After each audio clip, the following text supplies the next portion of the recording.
కులగణన సర్వే చారిత్రాత్మకమైందంటూ deputy CM Bhatti Vikramarka అన్నారు. ప్రజాప్రభుత్వం ఏర్పడగానే కులగణన చేయాలని నిర్ణయం తీసుకున్నామని చెప్పారు.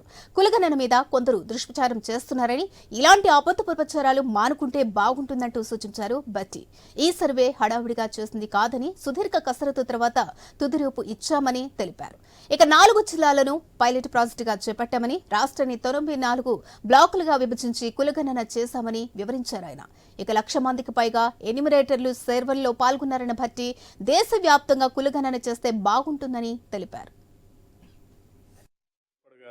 ఈ రాష్ట్రంలో ఈ క్యాస్ట్ సర్వే చేయడం కోసం సుదీర్ఘంగా కసరత్తు చేయటం, ఈ కసరత్తులో భాగంగా ఎక్కడా కూడా చిన్న పొరపాటు కూడా దొరకకుండా ఉండటం కోసం దాదాపు 4 జిల్లాల్లో 4 పైలట్ ప్రాజెక్టులుగా సర్వే చేయటం, ఆ తర్వాత రాష్ట్ర వ్యాప్తంగా ఉన్నటువంటి ఇవన్నీ చాలా పకడ్బందీగా కొన్ని 1,00,000 మంది పైబడి దీంట్లో ఇన్వాల్వ్ అయి పనిచేసేటట్టుగా ఈ కార్యక్రమాన్ని రాష్ట్రంలో క్యాస్ట్ సర్వేని జరిపించడం జరిగింది.